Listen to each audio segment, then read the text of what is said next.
The iPad screen glowed in the pre-dawn darkness of Isabella Ashford's Beacon Hill study.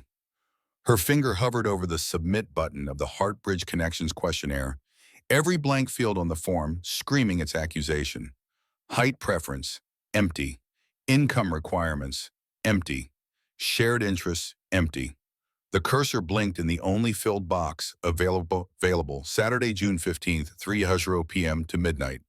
Black tie optional, compensation negotiable. She pressed submit before she could reconsider. The cream-colored wedding invitation lay beside her laptop, its gold lettering catching the lamplight. Nathaniel Whitmore and Vivienne Laurent request the honor of your presence. The heavy cardstock probably cost more than most people's monthly rent. Isabella had held it over her kitchen trash can 3 times in the past week. 3 times she'd smoothed it flat and set it back on the counter. Through the floor-to-ceiling windows, Boston Commons stretched dark and empty. Joggers would appear soon, then the dog walkers, then the tourists with their selfie sticks and Freedom Trail maps. Isabella had watched the same progression every morning for 4 years from the same chair. The rhythm of other people's lives marching forward while hers stayed frozen in this moment of perfect controlled stasis. Her phone buzzed. An email from Thornbridge Pharma's CEO marked urgent, board meeting moved to Monday 7 a.m. Whitmore Biologics merger talks leaked to WSJ, need damage control strategy. Isabella's jaw tightened. Of course the leak came from Nathaniel's side. He'd always played dirty when it served his interests. 8 years together had taught her that much, though she'd been too in love to see it until the end. A second email arrived as she stared at the first. Her general counsel, Marcus Webb. Call me before you talk to anyone. Whitmore's legal team sent preliminary takeover docs. 4.2b offer. They're threatening to make your medical records public if you fight. Says it shows instability of leadership. The coffee cup in her hand should have shattered. Isabella set it down with deliberate care, her fingers steady despite the rage building behind her ribs. This was what happened when you let someone see your vulnerabilities. They cataloged them, filed them away, saved them for when they needed weapons. She'd told Nathaniel about the diagnosis 2 years ago in this very room. They'd been engaged for 6 months, wedding planning in full swing. She'd rehearsed the words for 3 days after leaving Massachusetts General Hospital. Premature ovarian failure, BRCA1 mutation, less than 5% chance of natural conception, high cancer risk with pregnancy. His face had gone carefully blank, the same expression he used in board meetings when someone proposed something idiotic. He'd held her hand and said all the right things about options and modern medicine and it not mattering. But his mother Eleanor had arrived for brunch the next Sunday, and Isabella had overheard them in the kitchen. Darling, you know the Whitmore name requires true heirs, borrowed children that simply aren't the same. Nathaniel had broken the engagement 3 weeks later. Very civilized, very understanding. He'd kept the apartment they'd shared in the seaport and paid out her half in cash. She'd moved to Beacon Hill and tried not to calculate how quickly he'd started sleeping with his assistant. 7 months from breakup to engagement. Vivienne's pregnancy announcement came 2 months after that. Isabella had done the math. The baby was conceived either right before or right after their engagement party.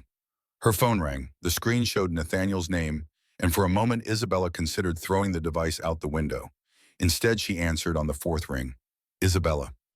His voice still carried that prep school smoothness that had first attracted her at Harvard Business School. I wasn't sure you'd pick up. Do you want Nathaniel? I know things ended badly between us, but we spent 8 years building something meaningful. Vivienne and I would really like you to attend the wedding, to show that we're all adults who've moved on. Isabella walked to the window, her reflection ghostly against the awakening city. Moved on. Interesting choice of words. I understand if it's too painful. I'll be there. The words came out before she'd consciously decided. 3 o'clock at your family's estate, correct? A pause. Yes, and Isabella, if you'd like to bring someone, you're welcome to. Mother asked if you were seeing anyone. Of course, Eleanor asked. The woman probably had a file on Isabella's dating life, or lack thereof. That's considerate. I'll see you Saturday. She ended the call and immediately wanted to vomit. 18 months of carefully maintained distance, obliterated by 30 seconds of pride. But the thought of facing Eleanor Whitmore alone, of enduring those pitying glances and whispered comments about the woman who wasn't enough, made her stomach churn worse than the acceptance had. The confirmation email from Heartbridge arrived at 6:47 a.m. Congratulations! Based on our compatibility algorithm, we've identified a promising match. HC36 structural engineer would like to meet for coffee Saturday morning at 10 a.m. Tat Bakery, 70 Charles Street. Isabella stared at the message. An engineer. Blue-collar work. The exact opposite of everyone in her social circle. Perfect. She typed her response. Confirmed, I'll be there.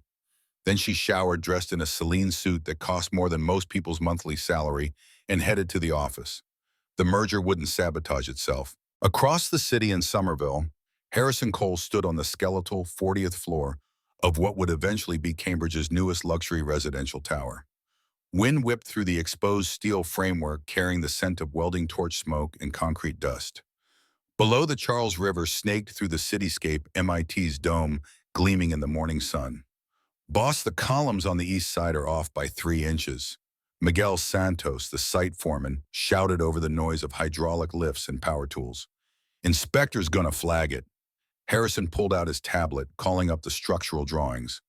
His company's proprietary AI software had designed this building's framework, calculating load distributions and stress points with precision no human engineer could match. But AI couldn't account for human error in execution. Pull it down and reset. I want it perfect before the inspector arrives Tuesday. Miguel nodded and headed toward the crane operator. Harrison watched him go, then turned back to his tablet. An email notification blinked in the corner. Cole Innovation Quarterly Earnings Report. Revenue up 42% year over year. Stock valuation climbing steadily toward $600 million. He closed the email without reading further. The numbers were just numbers. They'd been growing for 7 years, ever since the AI breakthrough that had revolutionized how architects approach complex designs. Harrison had built the company from his garage apartment writing code, between contractor jobs, living on ramen and ambition. Now, Cole Innovation had offices in 12 cities and a client list that read like a Forbes 500 directory, none of which mattered when he came home to an empty house. Daddy, the voice cut through his thoughts. Lucas appeared in the construction elevator, hard hat wobbling on his small head, holding tight to Mrs. O'Brien's hand. Harrison's chest constricted. Lucas, this is a construction site. You can't just... I told him, Mr. Cole. Mrs. O'Brien's Irish accent thickened with exasperation. The boy wouldn't hear it, said he had urgent news. Lucas thrust a crumpled flyer at Harrison, his 7-year-old face radiating determination. The school counselor gave these out yesterday. It's for single parents. You have to sign up. Harrison took the paper. Heartbridge Connections, professional matchmaking for single parents. Proceeds benefit the education fund. Buddy, I don't need... Yes, you do. Lucas's voice cracked slightly. Last night I heard you crying in your room. You thought I was asleep, but I wasn't. You were looking at pictures of Ma and crying. The construction noise faded to a dull roar. Harrison crouched to Lucas's eye level, ignoring the curious glances from nearby workers. Sometimes grown-ups get sad. It doesn't mean I don't need another mom. Lucas's eyes, so much like Vivian's, were fierce with conviction. But I need you to be happy. Mom would want you to be happy. The words landed like a physical blow. 4 years since the accident, and Harrison could still see Vivian in the hospital bed, machines beeping their futile rhythm, her hand cold in his. Promise me you'll live, Harry. Don't die with me. He'd promised, then spent 4 years building buildings and raising Lucas and pretending that was enough. Okay, Harrison pocketed the flyer. I'll look at it. Lucas's face transformed. Really? Really? Now let Mrs. O'Brien take you home before the safety inspector shows up and shuts down my site. Later, after the inspections and meetings and endless phone calls, Harrison sat in his truck outside Lucas's elementary school. The boy emerged with a gaggle of classmates, backpack bouncing, gesturing wildly about something dinosaur-related. Harrison's throat tightened watching him. Lucas deserved better than a father who worked 80-hour weeks and used exhaustion as an excuse to avoid living. At home after dinner and homework, in the nightly battle over teeth brushing, Harrison opened his laptop. The Heartbridge website looked professional enough. Testimonials from happy couples, statistics about successful matches, a questionnaire that asked about values and goals and what mattered most in a partner. Harrison filled in the basics. Occupation, structural engineer. He didn't mention the company, the patents, the money that kept accumulating in accounts he barely touched. Hobbies, building things, spending time with my son. What are you looking for? Someone genuine who doesn't care about material things. He clicked submit at 8:47 p.m., feeling ridiculous. Then he went to check on Lucas, who was supposed to be asleep, but was actually reading about triceratops under his covers with a flashlight. Dad, did you do the form? I did. What if you match with someone? Harrison sat on the edge of the bed. Then I'll meet them for coffee and probably never see them again. But what if you like them? Then we'll see what happens. Lucas considered this. Mom would want you to like them. I know, buddy. Okay. Good night, Dad. Harrison kissed his forehead and left the room, but sleep eluded him. He lay in the dark thinking about Vivian, about the life they'd planned before Route 2, in a drunk driver, and the sickening crunch of metal on metal, about promises made and not kept. His phone buzzed at 11:23 p.m. Email from Heartbridge. Congratulations, we've found a compatible match. IA. IA32 finance executive suggests meeting Saturday 10 a.m. at Tat Bakery, Back Bay. Finance executive. Back Bay. Harrison almost deleted it. Those worlds didn't mix with construction, sites, and Somerville triple-deckers. But Lucas's face flashed in his mind, hopeful and determined, and Harrison found himself typing, "Sounds good. See you then." Saturday morning arrived with unseasonable humidity. Harrison stood in front of his closet at 9:15, staring at the limited options. His funeral suit from 4 years ago, a blazer he'd bought for a client presentation and never worn again, khakis that might be too casual. He settled on dark jeans, a button-down shirt, and his leather jacket, then spent 10 minutes in the bathroom trying to tame his hair. Lucas appeared in the doorway. "You look nice, Dad." "Thanks, buddy. What's her name?" IA, the system keeps it anonymous until you meet." "That's weird. Very weird." Mrs. O'Brien arrived at 9:45 to watch Lucas. Harrison drove his work truck toward Back Bay, watching the neighborhood shift from working-class Somerville through gentrified Cambridge into Boston's expensive core. By the time he found parking near Newbury Street, his palms were sweating. Tato Bakery occupied a corner storefront with floor-to-ceiling windows and a line out the door. Harrison joined the queue, scanning the crowded interior for someone who might be waiting alone. The prices on the menu board made him wince. $6 for coffee, $8 for a croissant. He ordered black coffee and found a small table near the back. At 10:02, a woman walked in who made the entire bakery pause mid-conversation.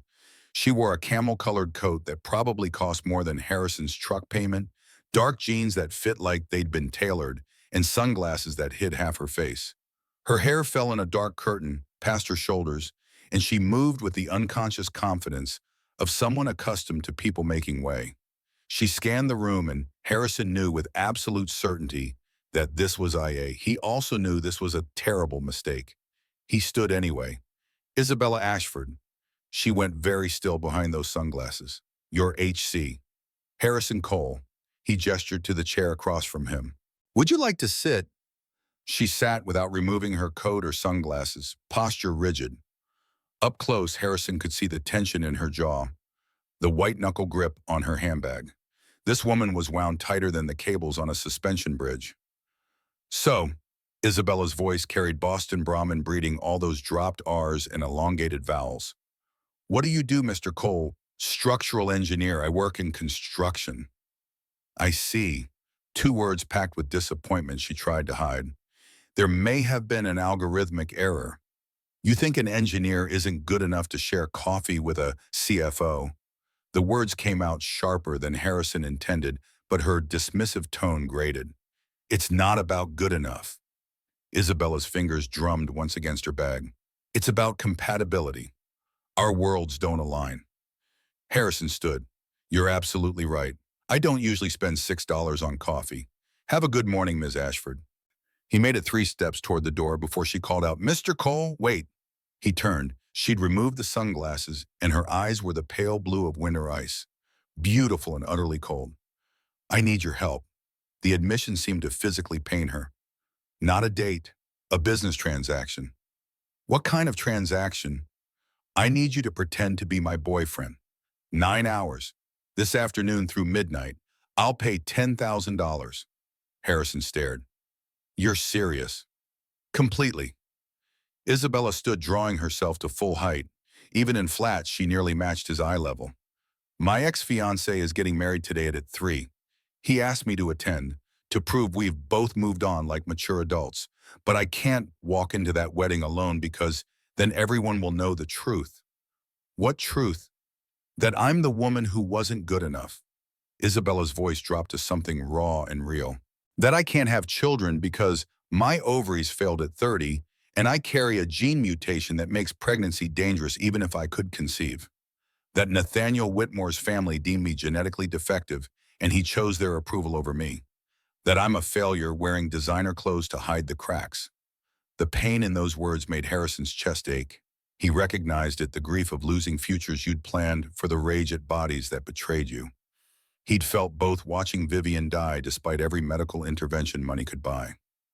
Why me? Harrison kept his voice gentle. You could hire any actor or escort because you're real.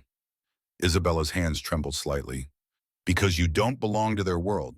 Because when they see me with a working engineer instead of another trust fund executive, they'll understand I don't care about their standards anymore. And the money. Fair compensation for your time. Harrison thought about Lucas's college fund, about the truck transmission that needed replacing, about all the practical reasons to say yes. Then he thought about the values he tried to instill in his son about integrity and honesty. I won't take your money. Isabella blinked. Excuse me. If I help you, I help because it's the right thing to do, not for payment. Money turns this into prostitution.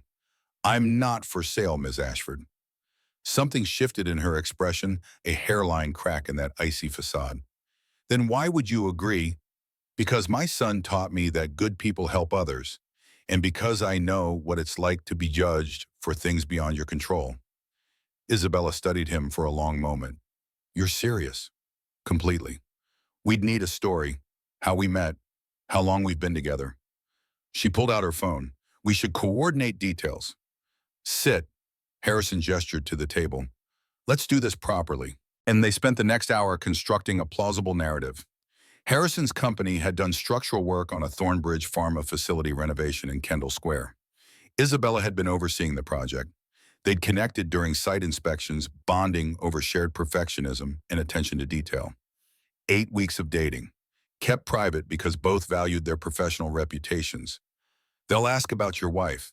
Isabella's fingers flew across her phone screen, taking notes. I need to know the truth. Harrison's throat tightened. Vivian died 4 years ago. Car accident on Route 2. Drunk driver ran a red light. She was gone before the ambulance arrived. I'm sorry. Don't be. I don't need pity. That's not pity, Mr. Cole. Isabella met his eyes. That's respect. You've raised your son alone for 4 years. That's admirable. The sincerity in her voice surprised him. For a moment, he glimpsed the woman beneath the corporate armor, and she looked exhausted. Tell me about Nathaniel. Harrison leaned forward. If I'm meeting him, I need to know what I'm walking into. Isabella's expression hardened. Nathaniel Whitmore, CEO of Whitmore Biologics, my company's primary competitor. We met at Harvard Business School, dated 8 years, engaged for 2. Then I got diagnosed and his mother Eleanor made it clear that defective women don't marry into the Whitmore bloodline. And he went along with it. Nathaniel always chooses family over everything else. It's one of the things I used to admire about him, until I wasn't family anymore. Isabella's jaw tightened. 7 months after our breakup, he got engaged to Vivian Laurent. She's 26, comes from old Boston money, and she's 5 months pregnant. You do the math. Harrison did. The timeline suggested either a very quick rebound or an overlap. Either way, it reflected poorly on Nathaniel's character. He doesn't deserve your tears. I haven't cried over him in months. Isabella's voice carried conviction, but her hands told a different story, fingers worrying at the edge of her phone case. This wedding is just closure, proof that I survived. Then let's make sure you survive it with your head high. They left the bakery at 11:30. Isabella insisted on driving since Harrison's truck was in a parking garage and her Lexus had valet service. The luxury sedan smelled like leather and subtle perfume. Nothing like Harrison's vehicle with its permanent scent of sawdust and coffee. I need to change. Harrison checked his watch. Wedding's black tie. I don't keep formal wear in my truck. Where do you live? Somerville, about 15 minutes from here. Isabella programmed the address into her navigation without comment. They drove in silence through Cambridge, crossing the invisible boundary from gentrified squares into working-class neighborhoods. Harrison watched her take in the triple-deckers, the chain-link fences, the cars from the 90s parked along narrow streets. His house stood at the end of a cul-de-sac, a 1920s Craftsman that needed paint and new gutters. The small front yard boasted dandelions, Lucas called wishes, and Harrison called weeds. Isabella pulled into the driveway behind his truck, her luxury sedan incongruous against the modest backdrop. Come in. Harrison unlocked the front door. I'll just be a few minutes. Isabella stepped into the living room and stopped. Harrison saw his home through her eyes, the worn leather sofa Lucas had jumped on, until the cushions developed permanent divots. The television that was too small by modern standards, the coffee table buried under Lucas's Lego creations, and library books about dinosaurs. Crayon drawings covered the refrigerator, dishes sat in the sink, a half-assembled model triceratops occupied the kitchen table. This was what real life looked like when you weren't maintaining appearances. Dad? Lucas's voice carried from upstairs. Is that you? Yeah, buddy, be right up. But I hear a lady's voice. Harrison shot Isabella an apologetic look. My son, he's enthusiastic. It's fine. Lucas thundered down the stairs, Mrs. O'Brien following at a more sedate pace. The boy skidded to a stop when he saw Isabella, his eyes going wide. Wow, you're really tall and pretty. Are you Dad's coffee date? Lucas, Harrison started. I'm Isabella. She extended her hand formally, and Lucas shook it with exaggerated seriousness. It's nice to meet you, Lucas. Dad talks about you. Well, not you specifically, but he said he was meeting someone for coffee, and I made him promise to be nice and not talk about building codes the whole time. Harrison felt heat creep up his neck. Lucas, why don't you show Isabella your dinosaur collection while I change Mrs. O'Brien, do you mind staying a bit longer? Not at all, dear. Harrison escaped upstairs, rifling through his closet for the suit he'd bought for client meetings and worn maybe twice. It still fit, though it felt constricting after months of work clothes. He fought with the tie for 3 minutes before giving up and leaving it slightly crooked. Downstairs, Lucas's voice carried clearly. This is a Pachycephalosaurus. It had a thick skull for headbutting, and this one's a Stegosaurus, but everyone knows that. The cool one is this Therizinosaurus. It's basically a dinosaur chicken with giant claws. Isabella's response was quieter, but Harrison caught genuine interest in her tone. When he returned to the living room, she was crouched beside Lucas's display, examining a plastic velociraptor with apparent fascination. Your son is extremely knowledgeable about extinct reptiles. He reads a lot. Harrison straightened his jacket. Lucas, I need to talk to Isabella in private for a minute. Lucas's face fell, but he nodded and headed toward Mrs. O'Brien in the kitchen. Isabella stood brushing invisible dust from her immaculate jeans. He's a good kid. The best. Harrison lowered his voice. Listen about today. If at any point this gets too uncomfortable, just say the word and we leave. You don't owe these people anything. I owe myself this. Isabella's expression hardened back to corporate steel. I need to look Nathaniel and his mother in the eye and prove I didn't just survive their rejection. I thrived. Before Harrison could respond, Lucas reappeared clutching a piece of paper. Ms. Isabella, I made you something. He thrust out a crayon drawing, 3 stick figures holding hands under a rainbow. The tall figure on the left wore what might be a dress. The tall figure on the right had broad shoulders. The small figure in the middle had a gap-toothed smile. Dad said today is hard for you. This is my family good luck drawing. It makes sad people happy. Isabella took the paper with hands that shook slightly. For a moment, her Ice Queen facade cracked completely, and Harrison saw raw emotion flood her face. She blinked rapidly, composing herself, then knelt to Lucas's eye level. Thank you, Lucas. This is the most thoughtful gift anyone's given me in a long time. I'll keep it safe. Promise, I promise. Lucas beamed. You should come over for dinner sometime. Dad makes really good spaghetti. Well, it's from a jar, but he adds extra cheese. Harrison ruffled his son's hair. We'll see, buddy. Right now, Ms. Isabella and I need to go. In the car, Isabella carefully folded Lucas's drawing and placed it in her handbag. Harrison watched her trace the crayon lines with one finger, her expression unreadable. Your son is remarkable. He's the reason I get up every morning. You're lucky. Isabella started the engine. Having someone who needs you. Really needs you not because of what you can provide, but because of who you are. The loneliness in those words struck Harrison like a fist to the gut. He understood it intimately, that ache of being surrounded by people but fundamentally alone. They drove toward Greenwich in silence, each lost in their own thoughts, two strangers about to walk into battle together armed with nothing but a fabricated story and the desperate hope that they could both survive the afternoon with their dignity intact. The Lexus turned off the post road onto a private drive, marked only by a discreet bronze plaque. Whitmore Estate established 1898. Wrought iron gates swung open automatically, presumably triggered by some security system Isabella's car registered with. Harrison watched manicured grounds unfold on either side, every hedge trimmed to geometric precision, every flower bed orchestrated for maximum visual impact. The driveway stretched for nearly a mile through an avenue of old-growth oaks, their branches forming a cathedral ceiling overhead.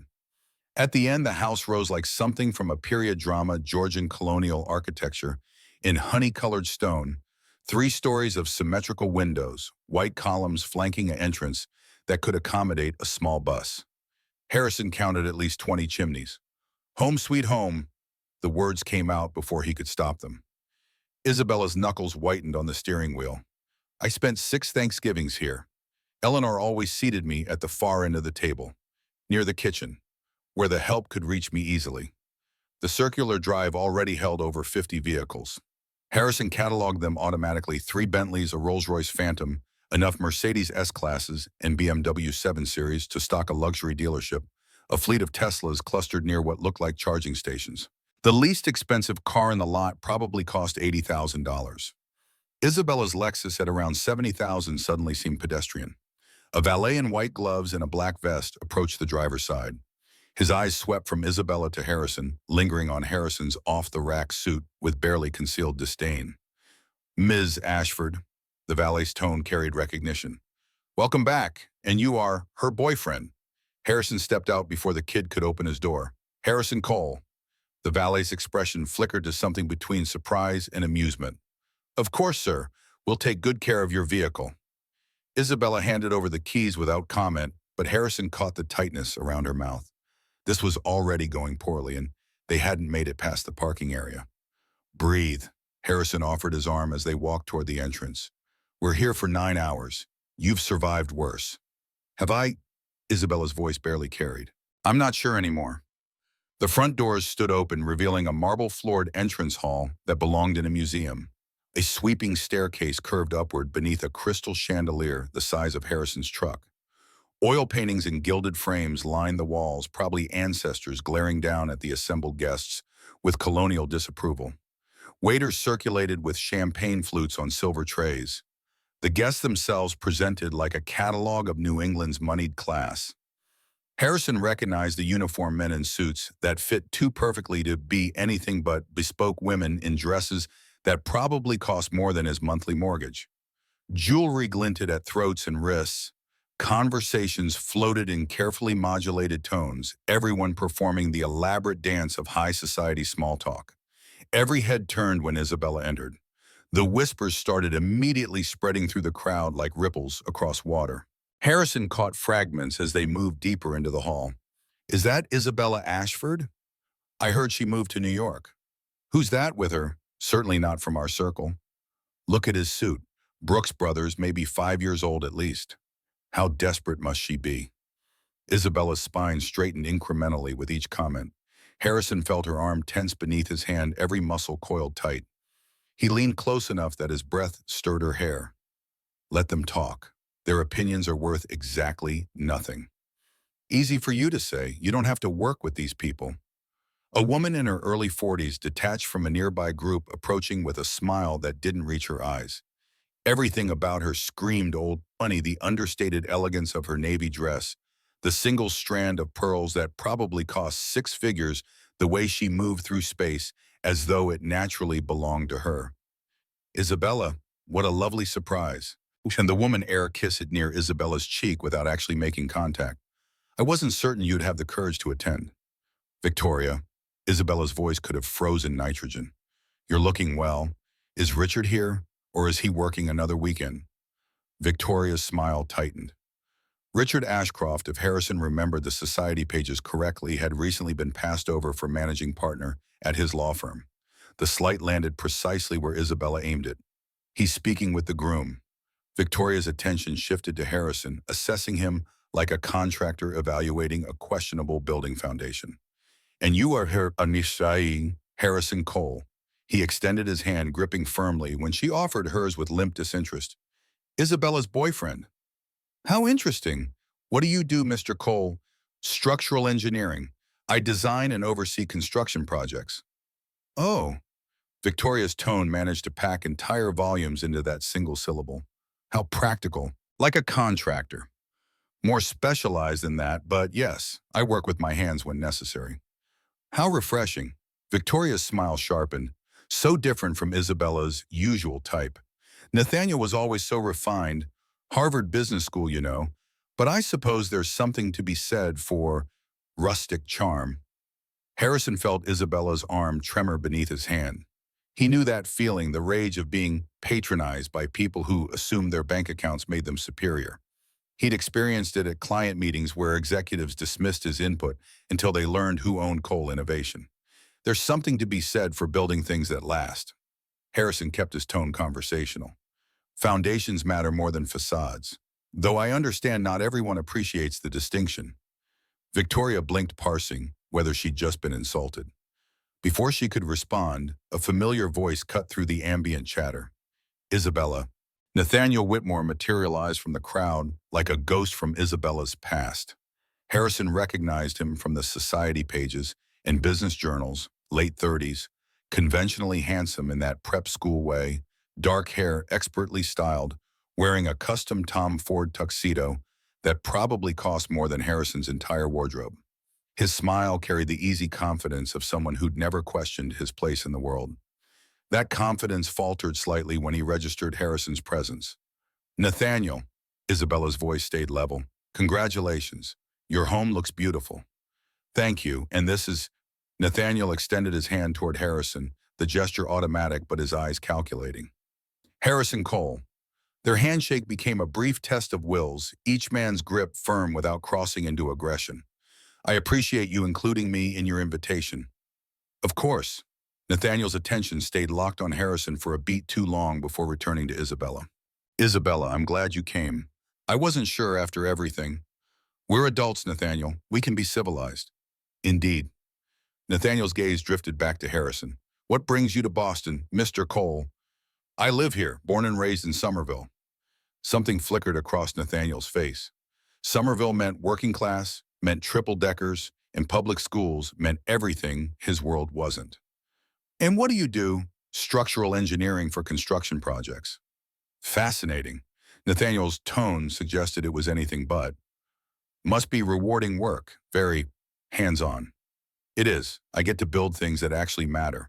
Hospitals, schools, housing, physical infrastructure, people depend on. Harrison paused deliberately. What does Whitmore Biologics do again? I know it's pharmaceuticals, but the specifics escape me. Nathaniel's smile thinned. We develop targeted therapeutics for rare diseases. My father founded the company 40 years ago. I took over as CEO after completing my MBA at Wharton. Ah, family business. Must be nice having that foundation already built for you. The barb landed, Nathaniel's jaw tightened microscopically. Well, I should greet other guests. Enjoy the ceremony. We'll have time to talk at the reception. He melted back into the crowd. Victoria excused herself moments later, leaving Harrison and Isabella alone in the sea of strangers. You didn't have to antagonize him. Isabella's voice carried no heat, just observation. He was measuring me for inadequacy. I returned the favor. He'll make the reception miserable now. It was going to be miserable anyway. Harrison scanned the room, noting the continued stares and whispers. Where do we go for the actual wedding? The garden. They'll announce when it's time. Isabella accepted a champagne flute from a passing waiter, then immediately set it down untouched. I need to visit the restroom. Can you survive here for 5 minutes? I've navigated worse. Isabella disappeared down a hallway lined with more ancestral portraits. Harrison stood alone, suddenly hyper-aware of how thoroughly he didn't belong. The conversations around him referenced summer homes in the Hamptons Yacht Club, memberships, charity galas, with $50,000 tables. These people lived in a different stratosphere entirely. A man in his 60s approached, all silver hair and old money confidence. "You're Isabella's new fellow, Harrison Cole." "James Pemberton. I've known Isabella since she was interning at Goldman Sachs. Bright girl, terrible judge of character when it comes to men." He sipped his whiskey. "No offense intended." "None taken, sir." "You work with your hands, I hear." "Structural engineering. Yes, it involves hands-on work sometimes." Pemberton nodded slowly. "My grandfather built the Pemberton fortune laying railroad ties across Colorado. Died at 53 from the strain. My father turned those railroads into real estate. I turned the real estate into hedge funds. 3 generations to get from calluses to country clubs." He studied Harrison over his glass. "Where are you in that progression?" "Still in the calluses stage, I suppose." "Honest answer. Rare in this crowd." Pemberton clapped Harrison's shoulder. "Word of advice. Eleanor Whitmore is a viper. She'll strike during the reception. Be ready." He walked away before Harrison could ask what that meant. Isabella returned, her makeup refreshed, but her eyes carrying a new fragility. "They're calling everyone to the garden." The ceremony site occupied an elaborate terraced garden behind the house. White chairs formed 20 rows on either side of a petal-strewn aisle. The altar stood beneath a floral arch that must have cost 6 figures, roses and peonies and orchids woven into an Instagram-perfect display. A string quartet played Pachelbel's Canon from a raised platform. Harrison and Isabella found seats in the second-to-last row. The unspoken seating arrangement placed them as far from importance as possible without actually being in the parking lot. The people around them were distant cousins, college acquaintances Nathaniel barely remembered, plus ones who didn't rate better placement. The couple next to them, somewhere in their 70s, examined Harrison with poorly concealed curiosity. "Are you with the bride's family or the groom's?" The woman's accent placed her in Connecticut's wealthiest enclaves. "Groom's side, old friend of Nathaniel's." The lie came easily. "How lovely. And what do you do, young man?" "Engineering work. Construction, primarily." The woman's husband leaned forward, like a foreman. "More technical than that, but yes, I work in the field." "How nice." The woman's tone suggested it was anything but. She turned back to her husband, conversation clearly finished. Isabella's breathing had gone shallow beside him. Harrison found her hand beneath the program, lacing their fingers together. She gripped hard enough that his bones ground together. The ceremony began with the processional. 6 bridesmaids in blush pink walked down the aisle, each carrying bouquets that matched the altar display. Then the music swelled to Vivaldi, and everyone stood. Vivienne Laurent appeared at the garden entrance on her father's arm. She looked like a bride from a fairy tale.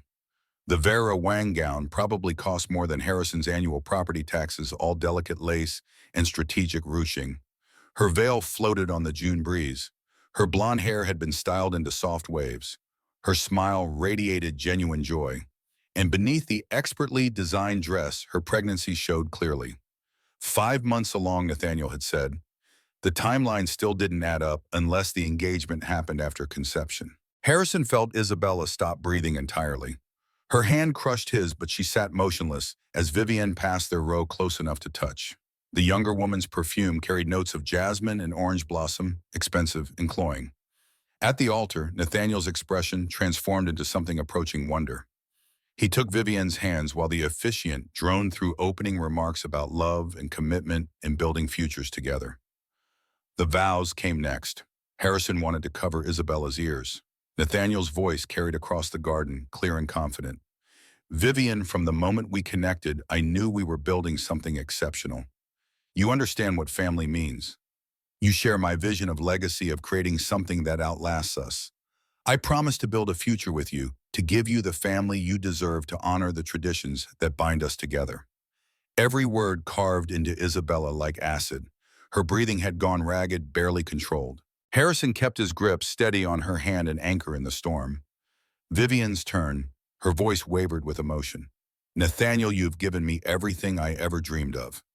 I promise to give you children who will carry on your name, to build a home filled with love and legacy to be the partner your family deserves. The emphasis on children felt deliberate cruel. Harrison scanned the crowd for reactions. Most guests smiled benignly. A few glanced toward their row, where Isabella sat frozen. Eleanor Whitmore, seated in the front row in a silver gown that probably cost more than a car, turned her head fractionally. Her gaze found Isabella across the assembled guests. A small, satisfied smile curved her lips. The officiant pronounced them husband and wife. Nathaniel kissed Vivian with theatrical passion. Applause rippled through the crowd. The string quartet launched into recessional music. As the newly married couple processed back up the aisle, Nathaniel's eyes found Isabella's. For one brief moment, something that might have been guilt or regret crossed his face. Then Vivian laughed at something he whispered, her hand resting protectively on her stomach, and whatever emotion he'd felt vanished behind his perfect smile. Isabella didn't move as the other guests stood and migrated toward the house for cocktail hour. She sat rigid as stone, staring at the empty altar, while tears tracked silently down her cheeks. Harrison squeezed her hand. "We can leave right now. Just stand up and walk to the car." "No," Isabella's voice came out hoarse. "I came to prove I survived. Leaving now would prove the opposite. Surviving doesn't mean torturing yourself, doesn't it?" Isabella finally turned to face him, and the raw anguish in her eyes punched the air from Harrison's lungs. "What else have I been doing for 18 months? She stood before he could answer, smoothing her dress with trembling hands. Her makeup was ruined, mascara smudged beneath her eyes. She pulled out a compact and repaired the damage with practiced efficiency, transforming her face back into its usual mask of corporate composure. "How do I look? Like you're about to walk into battle." "Good." Isabella snapped the compact closed. "That's exactly what this is." The reception occupied a massive tent erected on the south lawn. Crystal chandeliers hung from the peaked ceiling, casting prismatic light across tables draped in ivory silk. Each centerpiece featured arrangements that probably cost more than most wedding budgets. A full bar stretched along one wall. A 12-piece band played jazz standards on a raised stage. Isabella and Harrison found their assigned table number 38, nearly invisible behind a pillar, far from the head table where Nathaniel and Vivian held court. Their table mates were strangers, distant relatives, and forgotten acquaintances who clearly drew the short straw in seating assignments. Dinner arrived in 5 courses, each more elaborate than the last. Harrison barely tasted any of it. Isabella pushed food around her plate without eating. Their conversation with table mates remained superficial and strained. Everyone could sense the tension radiating from Isabella, the barely contained fury beneath her polished exterior. After dessert, the speeches began. The best man told sanitized stories about Nathaniel's college years. Vivian's father spoke about the pride of welcoming Nathaniel into their family. Then Eleanor Whitmore stood, champagne flute in hand, and the temperature in the tent seemed to drop 10 degrees. Eleanor commanded attention effortlessly. At 68, she remained striking, all-silver hair, styled in a perfect chignon, wearing Chanel and enough diamonds to finance a small country. Her voice carried the cultivation of elite boarding schools and Ivy League educations. "Thank you all for joining us to celebrate this beautiful union." Eleanor smiled at Nathaniel and Vivian. "When my son told me he'd found the one, I'll admit I had my doubts. Nathaniel has always had such a generous heart. He sees potential where others might see limitations." Pause. Several guests shifted uncomfortably. But Vivian exceeded every expectation. She understands what it means to be a Whitmore. She knows that family isn't just about feelings or fleeting attraction. It's about legacy, building something permanent, leaving a mark on the world that outlasts our brief time here. Eleanor's gaze swept across the room, lingering fractionally on Isabella's table. "Vivian brings so much to our family. Grace breeding, and most importantly," she rested her hand on Vivian's shoulder, beaming at the visible pregnancy, "the promise of future generations. She's given Nathaniel what every man deserves, a true partner in every sense of the word." The implication landed like a bomb. Around the tent, people avoided looking toward Isabella's table. A few guests actually winced. There are those who cannot give a man the future he needs, through no fault of their own perhaps, but the result is the same. Nathaniel was brave enough to acknowledge that truth, to make the difficult choice between sentiment and duty, to choose family over temporary comfort. Eleanor raised her glass. "To Nathaniel and Vivian, May your love grow with every child, every generation, every addition to the Whitmore legacy, to the future. The assembled guests echoed the toast, their voices subdued and uncomfortable.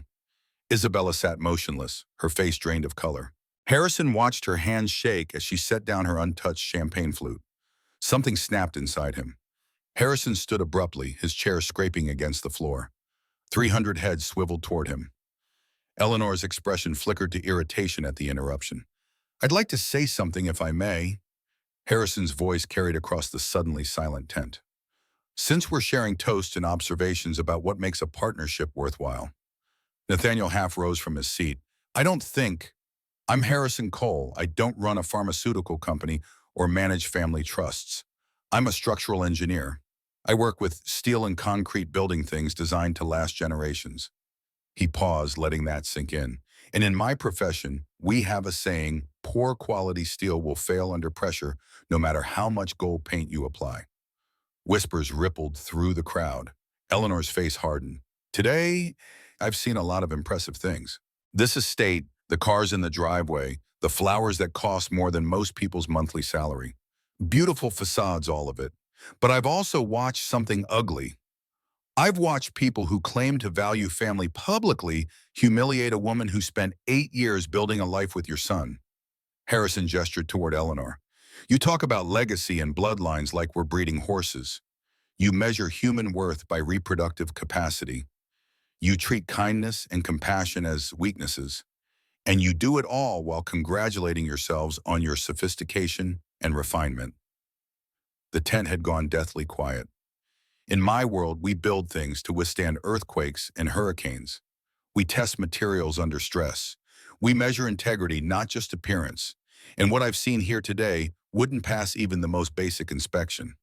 Harrison turned to address the entire assembly. "This woman beside me has more strength and dignity than everyone in this tent combined. She came here today knowing she'd face judgment and cruelty, and she came anyway because she gave her word. That's integrity. That's the foundation real relationships are built on." He looked directly at Eleanor. "Your gold-plated legacy is just cheap steel underneath. And one day when the pressure builds, it's going to collapse." Harrison took Isabella's hand. "We're leaving. Thank you for the meal." They walked out together through absolute silence. Not until they reached the parking area did Harrison hear the explosion of conversation behind them, 300 people erupting into shocked discussion. The valet brought the Lexus around quickly, probably eager to avoid further drama. Isabella slid behind the wheel without a word. Her hands shook so badly she couldn't fit the key into the ignition. Harrison gently took the keys. "Let me drive. Where do you want to go?" "Not home." Isabella's voice broke on the last word. "Anywhere but home." Harrison pulled out of the estate, leaving Connecticut behind. He drove south on I-95, letting the highway's rhythm soothe his adrenaline-soaked system. Isabella sat pressed against the passenger door, arms wrapped around herself, silent tears streaming down her face. After 40 minutes, Harrison exited in Queens. He navigated through neighborhoods that grew progressively less wealthy, past bodegas and laundromats, and family restaurants with hand-painted signs. Finally, he pulled into a parking lot beside a 1950s-style diner with neon letters spelling out Frank's in cheerful pink. "What is this?" Isabella's voice emerged raw and small. "Food. Real food, not whatever theatrical nonsense they served at that reception." The diner's interior looked frozen in time, red vinyl booths, chrome-edged tables, a long counter with swivel stools. The jukebox in the corner played Sinatra. It smelled like coffee and frying bacon and normalcy. A waitress in her 60s approached with menus and a coffee pot. Her name tag read Dolores. "Harrison Cole, as I live and breathe. Haven't seen you in 3 months." "Been busy, Dolores." Harrison slid into a booth. "This is Isabella. Isabella Dolores has been feeding me since I was 16 and working summer construction jobs." Dolores assessed Isabella's designer dress and tear-stained face with the practiced eye of someone who'd seen everything. "Rough day, honey." "You could say that." "Know what fixes rough days? My meatloaf special. Comes with mashed potatoes, gravy, and green beans. Comfort food that actually comforts." Dolores didn't wait for confirmation before writing down the order. "And 2 coffees. You look like you need warming up." She disappeared toward the kitchen. Isabella stared at the Formica tabletop, tracing patterns in the fake marble finish. I can't believe you did that. Her voice barely rose above a whisper. Said what needed saying. You made an enemy of Eleanor Whitmore. She has connections to half of Boston's business community. She could make your professional life very difficult. Harrison shrugged. Then she tries. I'm not scared of bullies, no matter how many zeros are in their bank accounts. Why? Isabella looked up, her eyes red-rimmed but fierce. Why defend me like that? You don't owe me anything. We barely know each other. Because watching her humiliate you was unbearable. Because someone needed to call out that cruelty for what it was. Because Harrison stopped gathering thoughts he wasn't sure he wanted to share. 4 years ago, I watched my wife die while I stood helpless. The single worst moment of my life. And today, watching you suffer through that ceremony, seeing Eleanor twist the knife during her speech, it triggered something. I couldn't just sit there and let it happen. Isabella's expression softened fractionally. I'm sorry about your wife. Don't be. I'm not looking for sympathy. I'm just explaining why I reacted so strongly. Dolores returned with steaming coffee mugs and a basket of rolls. Food's coming right up. Holler if you need anything else. Isabella wrapped both hands around her mug, absorbing its warmth. Today was supposed to prove I'd moved on, that I was fine without him. Instead, I spent 6 hours confirming every fear I've had for 18 months. Which fears? That I'm fundamentally broken, that no amount of career success will compensate for genetic failure, that I'll die alone in my perfect apartment, surrounded by quarterly reports and nothing else that matters. The despair in her voice cut deeper than Harrison expected. He recognized it from his own darkest nights after Vivian's death, those 3 a.m. moments when success and survival felt meaningless without someone to share them with. You're not broken. Harrison leaned forward. You're dealing with circumstances beyond your control. There's a difference. Is there? Because from where I'm sitting, the result looks the same. The result is you're still here, still fighting, still refusing to let them define you even when it hurts like hell. Isabella managed a bitter laugh. Fighting, right. I'm sitting in a Queen's diner crying into coffee while Nathaniel celebrates his perfect new family. You're sitting in a Queen's diner refusing to give up despite every reason to quit. That's not weakness, Isabella. That's strength. The food arrived then, massive portions that made Isabella's eyes widen. The meatloaf came thick-sliced and swimming in brown gravy. The mashed potatoes formed their own mountain range. The green beans actually tasted like vegetables instead of garnish. Harrison watched Isabella take her first tentative bite, then saw surprise cross her face. This is delicious. Dolores doesn't mess around. Best comfort food in the city. They ate in silence for several minutes. Gradually, color returned to Isabella's face. Her breathing evened out. The trembling in her hands subsided. Halfway through the meal, she set down her fork. Can I tell you something I've never told anyone? Of course, Mom. When I got the diagnosis, my first thought wasn't about me. It was about Nathaniel, about disappointing him, about not being the wife he deserved. Isabella's voice dropped. I actually apologized to him. I said I was sorry for being defective, and he let me apologize. He sat there and let me tear myself apart over something I couldn't control. Harrison's jaw clenched. That's when you should have left him. I know that now, but at the time I thought I owed him the chance to decide. Turned out he'd already decided. He just waited 6 months to tell me so it wouldn't seem cruel. It was cruel regardless of timing. Eleanor said I should be grateful he didn't sue for emotional damages, that I'd wasted 8 prime years of his life.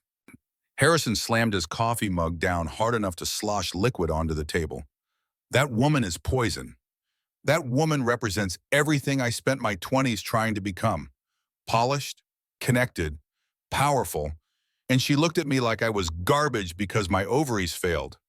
Isabella's laugh turned hollow. The best part, I still want her approval. How pathetic is that? It's human. We all want validation from people we respect, even when they don't deserve that respect. Did you want validation from people after your wife died? Harrison considered the question. For about 6 months, yes. People at work kept telling me to move on and get back out there. Like Vivian was interchangeable. Like 4 years together meant nothing because she was gone. I wanted them to understand the loss, to acknowledge what we'd had. Eventually, I stopped caring what they thought. How? Lucas asked me one night why I was so sad. I tried to explain about grief and loss. He listened very seriously, then said, "But mom's still here in your heart, right? So she's not really gone." Kid logic, but it helped. I realized I was letting other people's timelines dictate my healing. Once I stopped doing that, things got easier. Isabella pushed mashed potatoes around her plate. "I don't have a Lucas to provide wisdom. You have yourself. That should be enough." Should be, isn't. They finished eating slowly, neither eager to return to the real world. Dolores refilled their coffee twice and left the check face down on the table without pressure. The diner gradually emptied as the dinner rush concluded, leaving them in relative privacy. Finally, Isabella checked her phone. "It's almost 9. I should get you home. Lucas must be wondering where you are."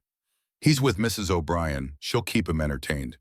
Harrison pulled out his wallet, but Isabella waved him off. "I've got it. Least I can do after you eviscerated Eleanor Whitmore in front of Connecticut Society." That speech probably torpedoed any chance you had of professional relationships with half those people. Isabella shrugged. Most of them were Nathaniel's connections anyway. "I'll survive." She paid at the register, leaving a tip that made Dolores's eyes widen. Outside, the June evening had cooled into something pleasant. Streetlights flickered on as they walked to the Lexus. Isabella made no move to start the engine once they were both inside. She sat gripping the steering wheel, staring through the windshield at nothing. Today wasn't supposed to go like this. How was it supposed to go? I'd show up looking successful and unbothered. Nathaniel would see what he lost. Eleanor would realize she was wrong about me, and I'd leave feeling vindicated. Isabella's voice turned brittle. Instead, I proved every terrible thing they think about me. That I'm unstable, emotional, unable to handle pressure. You proved you're human. That's not a weakness. In my world, it is. Harrison shifted to face her fully. Then maybe your world needs redefining. Isabella finally turned to meet his gaze. Streetlight painted half her face in amber, the other half in shadow. She looked exhausted and beautiful, and utterly lost. "Why did you really agree to this?" The question emerged quiet and serious. "The truth, not the noble answer you gave this morning." Harrison took a breath. "Because Lucas is right. I am lonely. I've spent 4 years using work and single parenthood as shields against actually living. When you asked for help, it felt like the universe offering me a chance to be something other than the grieving widower who buried himself in blueprints. So we both used each other. Is that what we did? Wasn't it? Maybe at first. But somewhere between your ex-fiancé's condescension and his mother's cruelty, and you trying so hard not to break in front of them all, this stopped being pretend for me." Isabella's breath caught audibly. "Harrison, I'm not asking for anything. I know you're dealing with too much already, but I need you to know that when I defended you today, it wasn't an act. It was me standing up for someone I genuinely care about." Silence stretched between them, heavy with unspoken possibilities and complications neither was ready to navigate. Finally, Isabella started the engine. "I should get you home." They drove back to Somerville in quiet that felt different from the earlier tension. This silence carried awareness, the recognition that something fundamental had shifted between them. When Isabella pulled up in front of Harrison's house, neither moved to exit the car. "Thank you." Isabella's hands remained locked on the steering wheel. "For today, for defending me, for not letting me fall apart alone. You didn't fall apart. You bent but didn't break. There's a difference." "If you say so." Harrison reached for the door handle, then stopped. "Can I ask you something?" "Of course, Sean." "This morning you said this wedding was closure. Did you get what you needed?" Isabella considered the question. "I got something, not what I expected, but maybe what I needed. I learned that Nathaniel choosing Vivian had nothing to do with my worth and everything to do with his cowardice. That Eleanor's cruelty reveals her character, not mine. And that sometimes strangers become allies in the most unexpected ways." Heavy lessons for one afternoon. The heaviest ones usually are. Isabella managed a small, genuine smile. "What about you? Did you get what you needed?" "I remembered what it feels like to care about someone beyond my son. That's not nothing." They sat for another moment, neither willing to sever the connection quite yet. I should let you go. Isabella gestured toward the house. Lucas is probably waiting. Harrison nodded but didn't move. Will I see you again? Or was this a one-time arrangement? I don't know. My life is complicated right now with the merger situation, and it's okay. You don't owe me explanations. Harrison opened the door, letting in the cool evening air. But if you ever need someone to fake date you through another awful social obligation, you have my number. That pulled a genuine laugh from Isabella. I'll keep that in mind. Harrison climbed out, then leaned back through the open door. Or if you just want to grab actual coffee sometime, no pretending required. Isabella's smile softened into something warmer. I'd like that after I sort through the professional mess I'm about to face. Whenever you're ready. He closed the door gently and watched the Lexus pull away taillights, disappearing around the corner. Inside Mrs. O'Brien looked up from her knitting when he entered. You're home late. How was the wedding? Educational. Harrison collapsed onto the sofa. Is Lucas asleep? Out cold by 8. He waited up as long as he could, but exhaustion won. Mrs. O'Brien gathered her things. The girl you brought by this morning seemed lovely. Sad, though. I could see it in her eyes. Very sad. Life hasn't been kind lately. Will you see her again? I hope so. Mrs. O'Brien patted his shoulder. Hope's a good start, dear. Get some rest. After she left, Harrison climbed the stairs and eased open Lucas's bedroom door. His son sprawled across the bed in his dinosaur pajamas, one arm clutching a stuffed stegosaurus. Harrison sat on the edge of the mattress, watching Lucas breathe in the peaceful rhythm of childhood sleep. I think I met someone today. Harrison spoke quietly to the sleeping child. Someone who needs a friend as much as I do. Someone who reminds me that staying closed off isn't the same as staying safe. Your mom would probably tell me to pursue it. She'd say life's too short to hide from possibilities. Lucas stirred slightly but didn't wake. Harrison kissed his forehead and retreated to his own room. Sleep came slowly, his mind replaying the day's events. Isabella's tears during the ceremony, Eleanor's calculated cruelty, his own speech defending someone he barely knew but somehow understood completely. His phone buzzed just after midnight, a text from an unknown number. Made it home safely. Thank you again for today. You were exactly what I needed, even if I didn't know it this morning. IA. Harrison stared at the message for a long moment before typing his response. Get some rest. Tomorrow's a new day. And for what it's worth, you were braver today than you give yourself credit for. Her reply came quickly. Or foolish. Time will tell which. Bravery and foolishness often look identical until the dust settles. Very philosophical for midnight.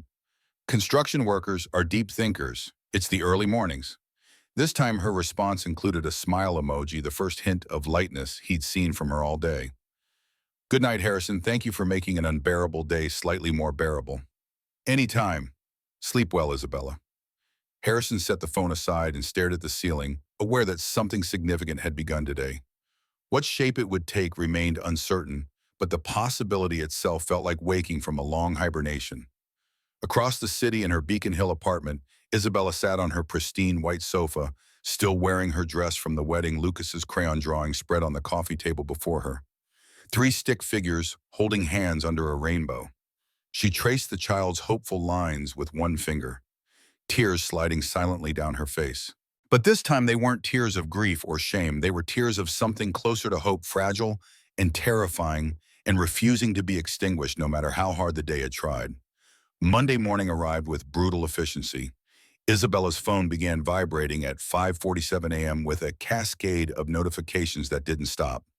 Board members requesting urgent calls, colleagues forwarding gossip columns that had somehow obtained details of Saturday's wedding disaster. 3 voice messages from Thornbridge Pharma's CEO demanding immediate damage control. The worst came from Marcus Webb, her general counsel, at 6:15. Check the Business Journal. Whitmore gave an interview Sunday evening. It's bad. Isabella pulled up the article on her tablet while coffee brewed. The headline made her stomach drop. Whitmore Biologics CEO questions Thornbridge leadership stability after public outburst. Nathaniel's quotes were carefully calibrated poison. He expressed concern about Isabella's emotional state, suggested the pressure of potential merger discussions might be affecting her judgment, mentioned his mother had been deeply hurt, by unfounded accusations from Isabella's companion. He painted himself as the mature party trying to move forward while Isabella clung to past grievances. The article included a photograph from the wedding. Someone had captured Harrison mid-speech, jaw set, finger pointed toward Eleanor.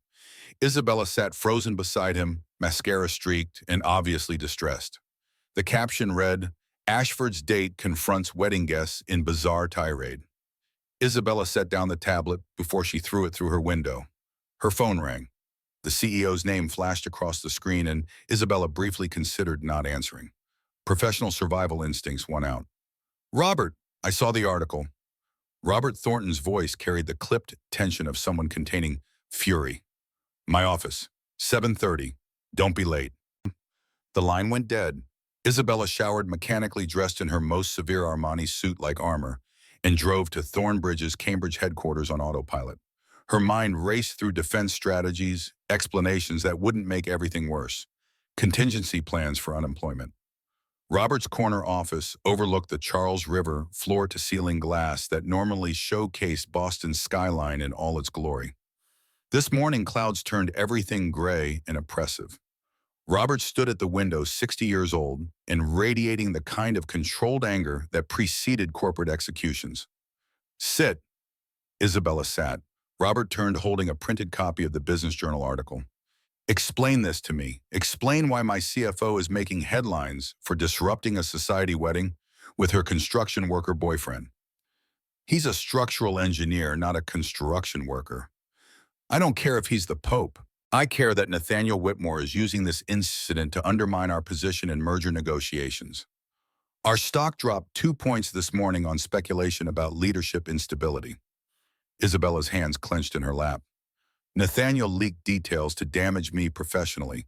That's not about my competence. That's revenge. Revenge for what, attending his wedding?" Robert tossed the article onto his desk. "Or revenge for whatever your boyfriend said to his mother that got twisted into this mess. Eleanor Whitmore spent her speech publicly humiliating me for being unable to have children. Harrison defended me when no one else would." Robert's expression softened fractionally. "Isabella, I'm sympathetic to your personal situation. Truly. But the board is questioning whether you can maintain objectivity regarding Whitmore Biologics. Some members are suggesting we remove you from merger negotiations entirely." The words hit like a physical blow. Isabella had spent 6 months orchestrating those negotiations, positioning Thornbridge perfectly for a partnership that would revolutionize their oncology division. Being removed would obliterate her credibility.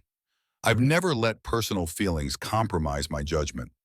Until Saturday, that might have been true. But now there's doubt, and in business, doubt is poison. Robert sat behind his desk, suddenly looking exhausted. "I need you to fix this. Quietly. No more headlines, no more drama. Make this go away, or I can't protect you from the board." Isabella stood on legs that felt disconnected from her body. "Understood. And Isabella, whatever's happening with this engineer, you need to decide if he's worth your career. Because right now, that's the choice you're facing." She left without responding, making it to her own office before her hands started shaking. Her assistant Jennifer appeared in the doorway with coffee and carefully neutral expression. "Your calendar's been cleared for the morning. Mr. Webb wants to see you whenever you're by, and you have about 40 emails flagged urgent." "Thank you, Jennifer. Give me 15 minutes. Alone, Isabella let herself feel the full weight of consequences. One afternoon's honesty might cost her everything she'd built over a decade. The corporate world didn't reward emotional displays or public confrontations. It rewarded controlled discretion, playing the game according to unwritten rules. Harrison had violated every rule defending her. Her phone buzzed with a text from an unknown number that she recognized from Saturday night. "Saw the article. I'm sorry if my speech caused problems. That wasn't my intention." Isabella's fingers hovered over the keyboard. Professional survival dictated she cut all contact distance herself from the controversy, rebuild her Ice Queen reputation through months of perfect behavior. Instead, she typed, "Not your fault. You told the truth. That's rarely welcome in my world." His response came quickly. "Want to talk about it? I'm on a construction site all day but free this evening." Every rational instinct screamed to decline. Associating further with Harrison would fuel exactly the narrative Nathaniel was building. But the thought of navigating this disaster alone made Isabella's chest constrict with anxiety. Frank's Diner, 7 p.m. I'll be there. Isabella pocketed her phone and went to face Marcus Webb's legal advice, the board's concerns, and the delicate work of salvaging her professional reputation from the wreckage of her personal life. Across town, Harrison stood on the 40th floor of the Cambridge Tower, examining welding seams when his site manager approached with an odd expression. "Boss, there's someone here to see you, says it's urgent." Harrison followed him down to the construction trailer that served as temporary office space. A man in an expensive suit waited inside, looking profoundly out of place among the blueprints and hard hats. "Mr. Cole, I'm James Whitmore, Nathaniel's father." Harrison gestured to the folding chair across from his makeshift desk. "What can I do for you, Mr. Whitmore?" James Whitmore sat with the careful movements of someone nursing back pain. He must have been in his mid-70s with the same features Nathaniel would eventually inherit: aristocratic bone structure, going soft with age eyes, that calculated value in every interaction. "I wanted to speak with you about Saturday's unfortunate incident." "You mean when I called out your wife's cruelty? When you disrupted my son's wedding with unfounded accusations?" "Yes." James's tone stayed mild, but steel underlay it. "Eleanor is devastated. She's a woman of impeccable character who was merely expressing joy for her son's marriage. She was expressing joy by tearing down Isabella. There's a difference. Ms. Ashford is a grown woman who chose to attend an event she knew would be difficult. What happened during that reception is between our families." Harrison leaned back in his chair, studying the older man. "Then why are you here?" "Because I believe in resolving conflicts through conversation rather than escalation. My son shouldn't have given that newspaper interview. It was petty, but your speech created the circumstances that made him feel defensive. I'm not apologizing for defending someone who needed it. I'm not asking for an apology." James pulled out a business card and slid it across the desk. "I'm asking you to consider consequences. Isabella Ashford has a promising career. Your continued involvement with her could jeopardize that. My family has considerable influence in Boston's business community. We could make things very difficult for both of you." The threat landed softly but unmistakably. Harrison picked up the card, examined it, then set it aside. "Mr. Whitmore, I build structures designed to withstand natural disasters. I calculate stress loads and failure points for a living. And what I see in your family is a foundation built on cruelty and pretension, which means it won't survive any real pressure." James's expression hardened. "You're making a mistake." "Maybe, but it's my mistake to make. Not when it affects others. Think about Ms. Ashford. Think about your son. Sometimes walking away is the brave choice." After James left, Harrison sat staring at the business card. The implicit message was clear: stay away from Isabella or face professional and personal consequences. Harrison had dealt with bullies his entire life, from playground thugs to corrupt contractors trying to cut corners. The tactic never changed, only the suits got more expensive. His phone rang. Lucas's school. "Mr. Cole, this is Principal Edwards. I'm calling about an incident during recess. Lucas got into a physical altercation with another student." Harrison's stomach dropped. Lucas had never been in a fight. "Is he hurt?" "Superficial scrapes, but the other boys claiming Lucas attacked him without provocation. We need you to come in immediately." Harrison left the site in his foreman's hands and drove to the elementary school with mounting dread. He found Lucas sitting outside the principal's office, knees scraped, face defiant in a way Harrison had never seen. Principal Edwards ushered them into her office, along with the other boy, Connor Walsh, whose father owned a chain of luxury car dealerships, and his mother, Patricia Walsh, dripping diamonds and disapproval. "Lucas hit Connor during recess." Principal Edwards folded her hands on her desk. "Connor, can you tell us what happened?" Connor, sporting a split lip that made Harrison wince, spoke through tears. "Lucas just attacked me. I was talking to my friends and he punched me." "That's a lie." Lucas's voice cracked with fury. "You said mean things about my dad." "Oh." Patricia Walsh's expression twisted with manufactured outrage. "Connor would never." "Tell them what you said." Lucas glared at Connor with adult intensity. "Tell them how you said my dad was dating a crazy lady and that everyone at some wedding thought he was stupid. The room went silent. Harrison's chest constricted as understanding clicked into place. Connor's mother had attended the Whitmore wedding. She'd witnessed Harrison's speech, and her son had overheard adult gossip and weaponized it on the playground. "Is this true, Connor?" Principal Edwards's tone sharpened. Connor squirmed. "I just said what my mom told my dad, that Lucas's dad made a scene at a fancy wedding." Patricia Walsh's face flushed. "That's hardly the point. Your son physically assaulted mine over words. Your son bullied mine with information he got from you." Harrison's voice stayed level despite the rage building behind his ribs. "Lucas defended my honor the only way a 7-year-old knows how. That doesn't make it right, but it makes it understandable." Principal Edwards sighed. "Mr. Cole, we have a zero-tolerance policy on violence. Lucas will need to serve detention and write an apology letter." "I won't apologize for defending Dad." Lucas crossed his arms. "Lucas," Harrison crouched to his son's eye level, "fighting isn't how we solve problems. You know better." "But they said mean things about you. And that hurt you, I understand, but hitting Connor only proves their point that we don't belong in their world." Lucas's defiance crumbled into tears. "I just wanted them to stop." Harrison pulled his son into a fierce hug, aware of Patricia Walsh's judgmental gaze and Principal Edwards' sympathetic expression. The consequences of Saturday's choices were spreading like cracks through concrete, affecting not just Harrison and Isabella, but the people around them. "He'll serve the detention and write the letter." Harrison straightened, still holding Lucas's hand. "But Mrs. Walsh, maybe teach your son that gossip has consequences too." Patricia huffed indignantly but didn't argue further. They left the principal's office, Lucas subdued and Harrison's mind racing. At home, Harrison made grilled cheese sandwiches while Lucas did homework at the kitchen table. Neither spoke until Lucas finally broke the silence. "Are you mad at me?" "Disappointed. There's a difference, Ariel. Connor's mom was at that wedding. She told everyone you yelled at rich people. I defended someone who needed defending. Sometimes that makes people uncomfortable." Lucas traced patterns in his math worksheet. "Is Ms. Isabella your girlfriend now?" Harrison considered how to answer. "I don't know what we are yet. We're figuring it out." "Do you like her?" "I do, very much." "Then why does it matter what Connor's mom thinks?" From the mouths of children, Harrison sat across from his son. "It matters because adults make things complicated. We worry about reputations and what other people think. Sometimes that worry makes us forget what actually matters. Like being nice to people who are sad." "Exactly like that."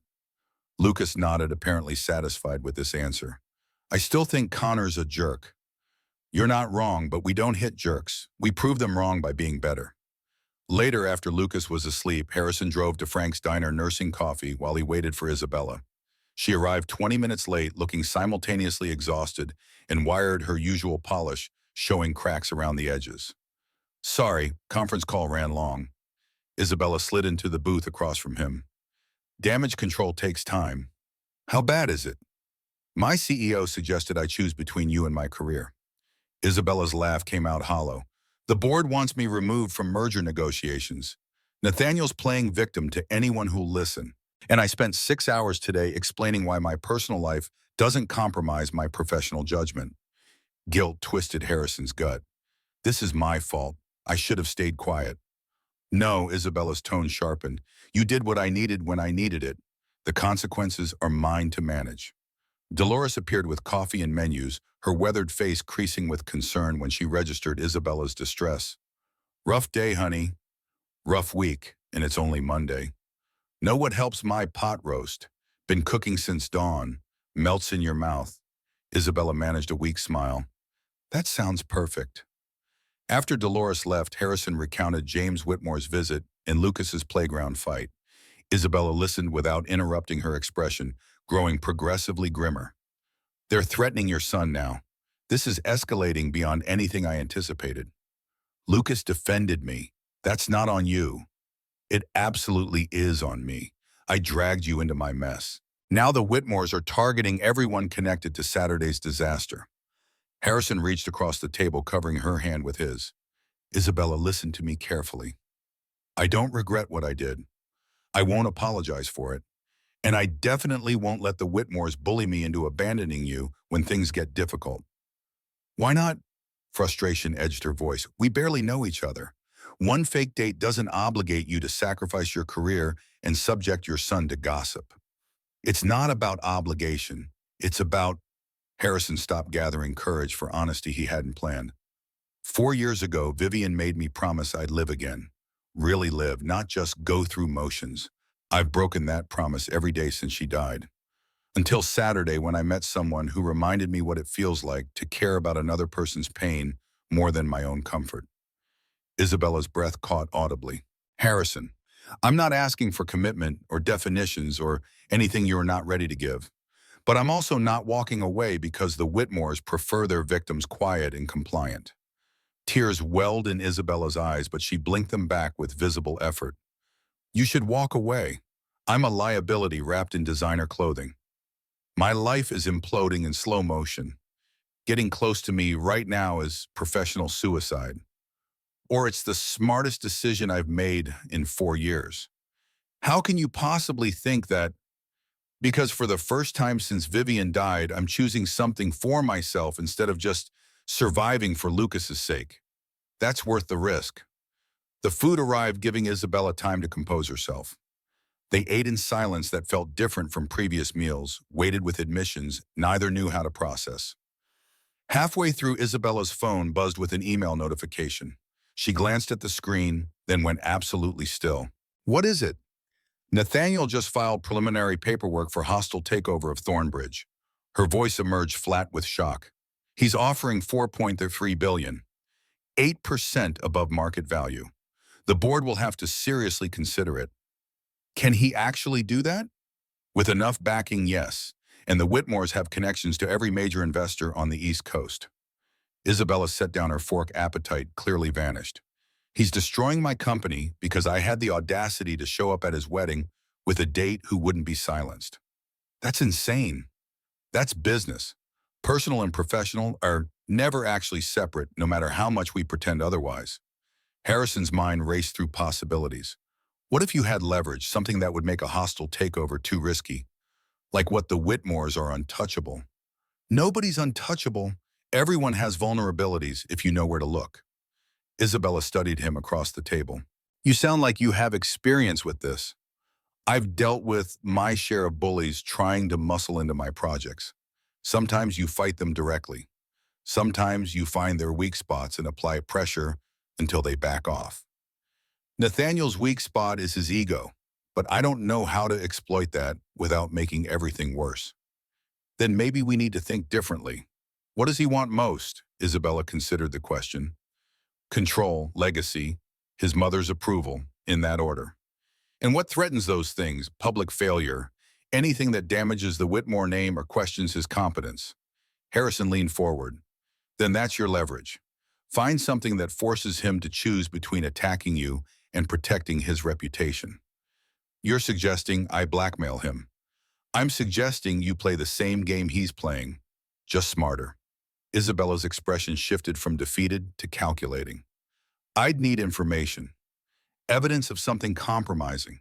Do you have access to that? Possibly. We've been in preliminary merger talks for months.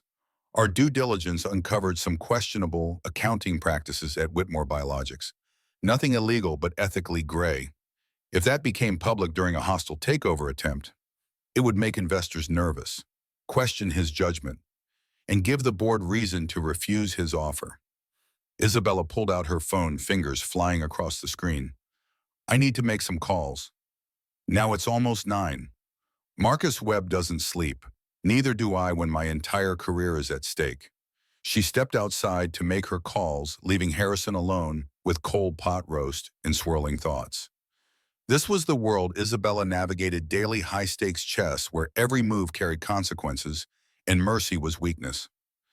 Harrison's construction projects felt simple by comparison. Steel and concrete followed predictable rules. People were infinitely more complicated. Isabella returned 30 minutes later, looking simultaneously energized and terrified. Marcus is pulling together everything from due diligence. If we can document a pattern of questionable practices, we can leak it strategically to the business press. create enough doubt about Whitmore's leadership to tank the takeover. That's fighting fire with fire. That's survival. Isabella slid back into the booth. Welcome to my world. It's ugly and political and absolutely necessary. What happens if this backfires? Then I'm unemployed and unemployable. Nathaniel gets control of Thornbridge, and the Whitmores win completely. Isabella's jaw set with determination. Harrison was beginning to recognize. But I'd rather go down swinging than surrender to people who treat human beings like commodities. Harrison raised his coffee mug. To going down swinging. Isabella clinked hers against his. To finding weak spots and applying pressure. They finished their meal planning strategy like generals before battle. By the time they left Frank's diner, they'd outlined a multi-pronged approach: leak the accounting concerns to sympathetic journalists, rally board members who were skeptical of Nathaniel's offer, and prepare Isabella's own counterproposal that would make her indispensable to Thornbridge's future. In the parking lot, Isabella hesitated before unlocking her car. Thank you for not running when things got complicated. Things were always going to get complicated. That's life. Most people prefer simple. Most people are boring. That pulled a genuine laugh from Isabella, the first all evening. She looked younger when she smiled, less like the Ice Queen CFO and more like someone Harrison could imagine building something real with. I should let you get home to Lucas. He's probably worried after today's school incident. He's resilient, but yes, I should check on him. Neither moved. The parking lot lights cast amber halos through June humidity, insects swirling in the glow. Traffic hummed on the distant highway. Somewhere a car alarm chirped to life, then fell silent. Harrison, what are we doing here? Isabella's voice dropped to something vulnerable and uncertain. Is this just mutual disaster response, or is it something more? I don't know yet. Does it matter? It might, eventually. Then we'll figure it out eventually. Right now, let's focus on making sure you still have a career to balance with whatever this is. Isabella nodded slowly. Practical. I can work with practical. Good, because impractical seems to be getting us into trouble. This time her laugh carried real humor. Good night, Harrison. I'll let you know what Marcus finds.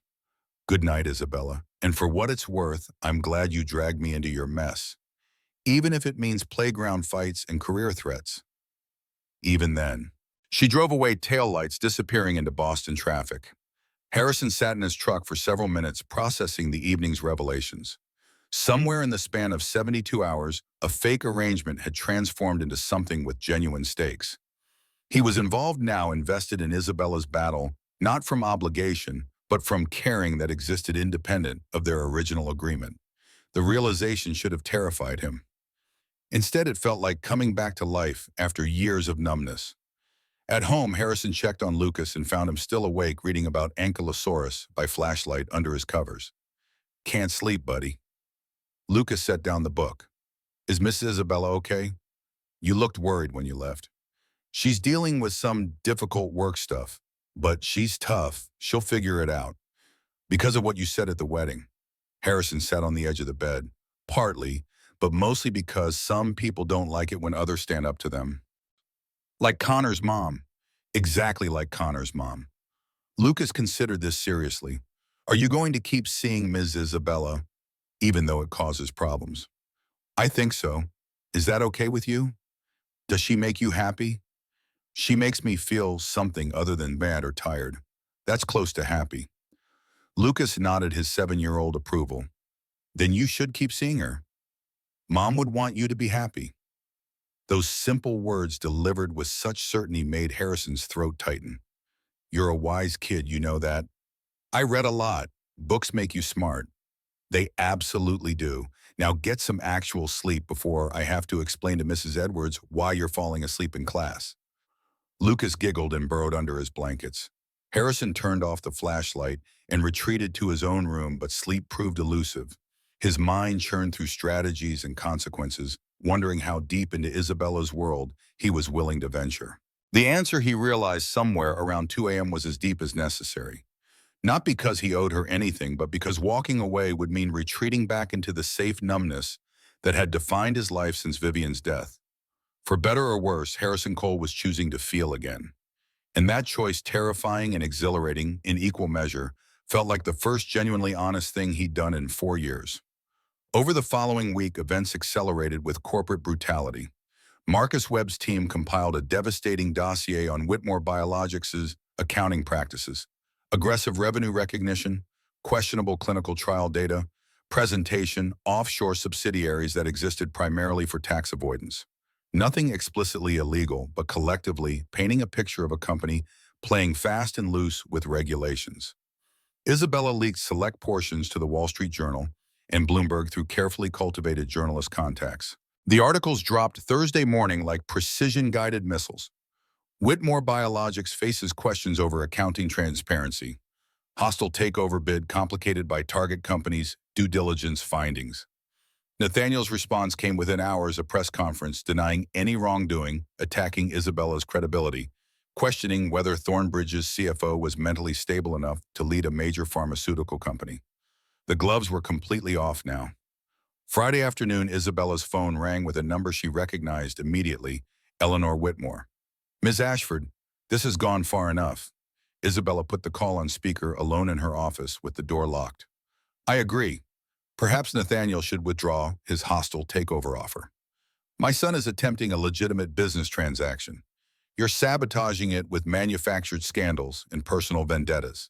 I'm protecting my company from a predatory takeover by someone with questionable business practices. That's my job." Eleanor's voice dropped to something colder and more menacing. "You're playing games you don't understand with people who have resources you can't imagine. This will not end well for you." "Is that a threat, Mrs. Whitmore?" "It's a prediction. You've embarrassed my family publicly, attacked my son's business, and refused every reasonable attempt at reconciliation. There will be consequences. I look forward to them." Isabella ended the call, hands shaking with adrenaline. She'd just declared war on one of Boston's most powerful families. The smart move would be to back down, accept whatever compromise they offered, preserve what remained of her career. Instead, she texted Harrison, "They're escalating, might get worse before it gets better." His response came immediately, "Let them escalate. We're not backing down." That evening, Isabella attended an emergency board meeting where Nathaniel's takeover offer dominated discussion. Several directors argued for accepting, citing the premium price and Nathaniel's industry credentials. Others questioned the wisdom of selling to someone whose company was currently under media scrutiny. Isabella presented her alternative proposal, a major share buyback program, strategic partnerships with 3 European pharmaceutical companies, and an aggressive R&D investment that would position Thornbridge as the industry leader in oncology therapeutics. It was bold, expensive, and required board commitment to long-term growth over short-term profit. The vote was close, 11-9 against accepting Nathaniel's offer. Isabella's proposal would move forward. She left the boardroom exhausted but victorious, aware this was only round one. Nathaniel wouldn't surrender easily. The Whitmores never did. Her phone rang as she reached her car. "Harrison. How'd the board vote go?" "We won. Barely. They rejected the takeover." "That's great. We should celebrate." "Harrison, this isn't over. Nathaniel will regroup and attack from a different angle. Then we'll defend from a different angle. But tonight we celebrate surviving round one. Are you free?" Isabella checked her watch.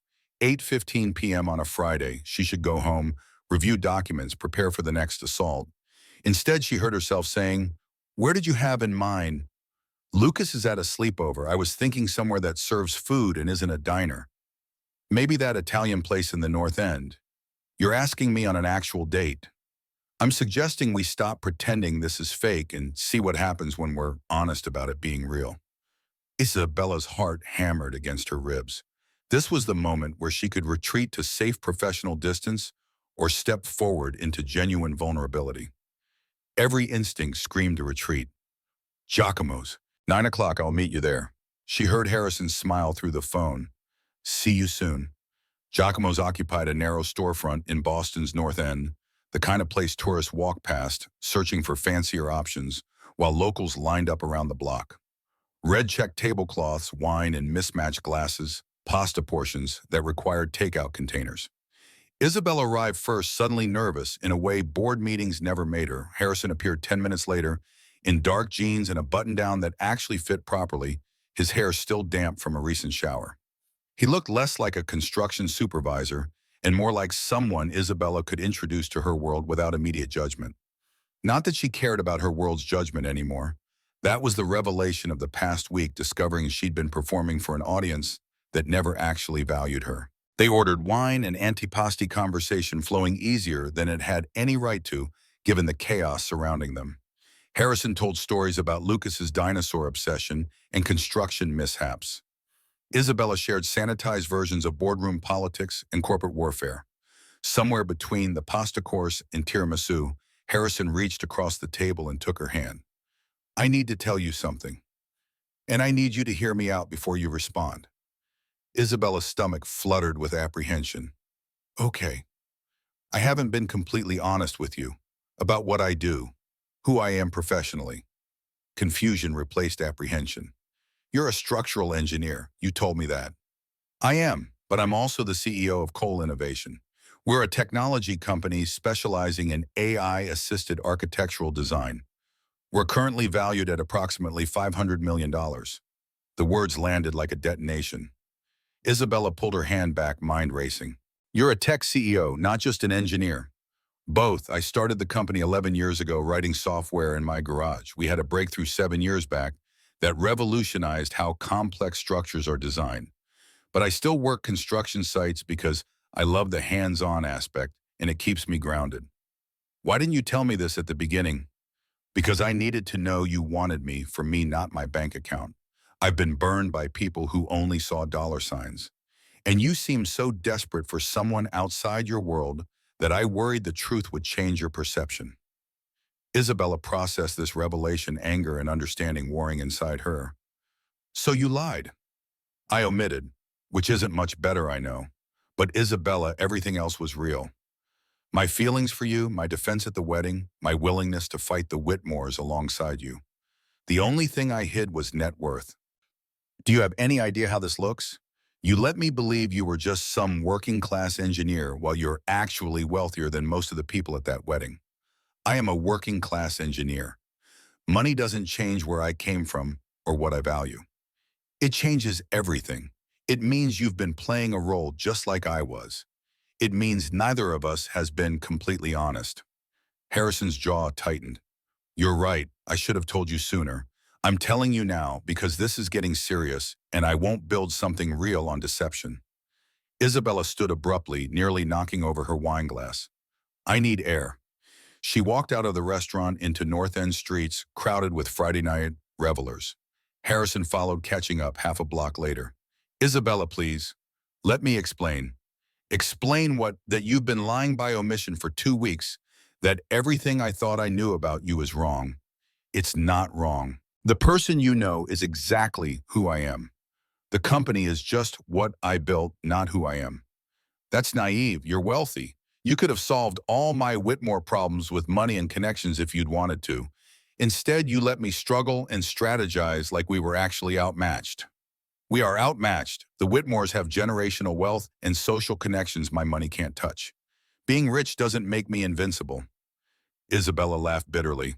"You're exactly like Nathaniel, pretending to be something you're not to manipulate how people perceive you." That comparison clearly wounded. Harrison's face went tight with hurt. "That's not fair, and you know it." "What I know is that I can't trust my own judgment anymore. I thought Nathaniel loved me. Wrong. I thought the Whitmores valued me. Wrong. I thought you were someone genuine who understood what it meant to build something from nothing. Apparently wrong about that too." "Isabella, I need space to think, to process this." She hailed a passing cab. "Don't contact me for a while, please." The cab pulled away before Harrison could respond, leaving him standing alone on a North End sidewalk, while tourists flowed around him like water around stone. Isabella cried in the back seat, hating herself for the tears, hating Harrison, for the deception, hating that she'd let herself become vulnerable enough to be hurt again. Her phone buzzed with a text. "I'm sorry for not telling you sooner, for hurting you, but please understand that everything I feel for you is real. The company is just money. You're what matters." Harrison. She didn't respond. Instead, she went home to her empty Beacon Hill apartment and drank expensive wine while staring at Lucas's crayon drawings still pinned to her refrigerator. Three stick figures under a rainbow, a child's simple vision of happiness that felt impossibly distant.